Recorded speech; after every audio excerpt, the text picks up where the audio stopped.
Then Pilate took Jesus and had him flogged. And the soldiers wove a crown of thorns and put it on his head, and they dressed him in a purple robe.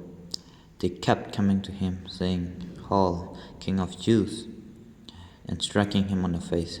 Pilate went out again and said to them, "Look, I am bringing him out to you to let you know that I find no case against him." So Jesus came out, wearing a crown of thorns and a purple robe. Pilate said to them, "Here is the man." When the chief priest and the police saw him, they shouted, "Crucify him! Crucify him!" Pilate said to them, "Take him yourselves and crucify him.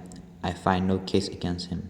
The Jews answered, "We have a law. According to the law, he ought to die, because he has claimed to be the Son of God."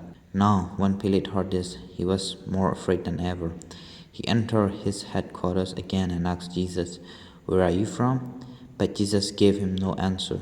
Pilate therefore said to him, "Do you refuse to speak to me? Do you not know that I have power to release you and power to crucify you?" Jesus answered him, "You would have no power over me unless it had been given you from above. Therefore, the one who handed me over to you is guilty of a greater sin." From then, Pilate tried to release him, but the Jews cried out, "If you release this man, you are no friend of the emperor. Everyone who claims to be a king sets himself against the emperor." When Pilate heard these words, he brought Jesus outside and sat on a judge bench at a place called the Stone Pavement, or in Hebrew, Gabbatha. It was the day of preparation for the Passover, and it was about noon. He said to the Jews, "Here is your king." They cried out, "Away with him! Away with him! Crucify him!" Pilate asked them, "Shall I crucify your king?" The chief priest answered, "We have no king but the emperor." Then he handed him over to them to be crucified. So they took Jesus, and carrying the cross by himself, he went out to what is called the place of the skull, which in Hebrew is called Golgotha. There they crucified him, and with him 2 others, one on either side, with Jesus between them.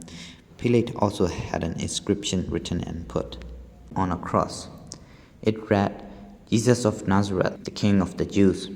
Many of the Jews read this inscription because the place where Jesus was crucified was near the city, and it was written in Hebrew, in Latin, and in Greek.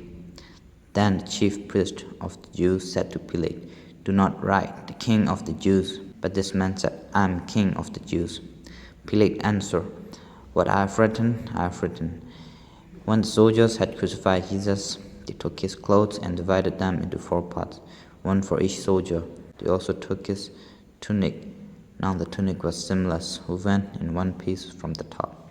So they said to one another, "Let us not tear it, but cast lots for it to see who will get it." This was to fulfill what the scripture says, "They divided my clothes among themselves, and for my clothing they cast lots." And that is what the soldiers did.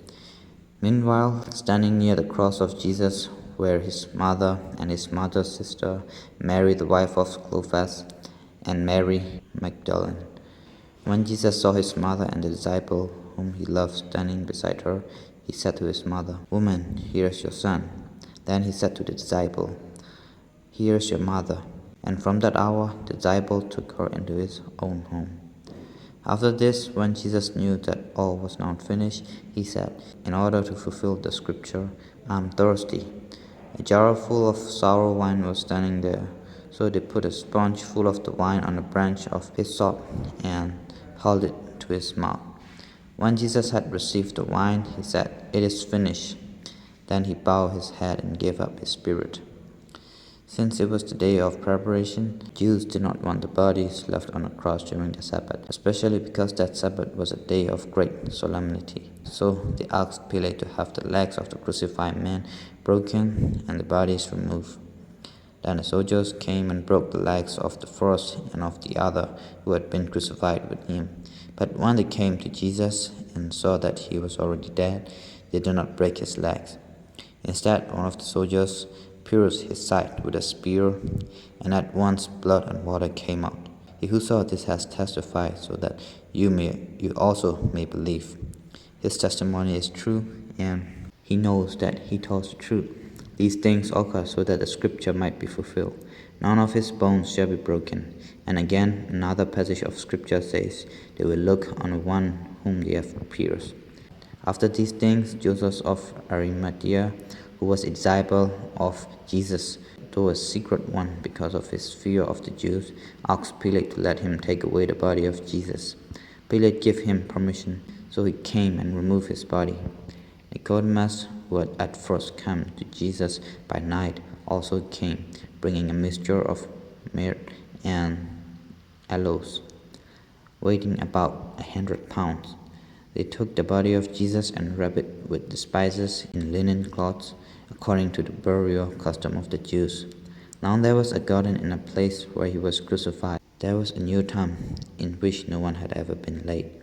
And so, because it was the Jewish day of preparation and the tomb was nearby, they laid Jesus there.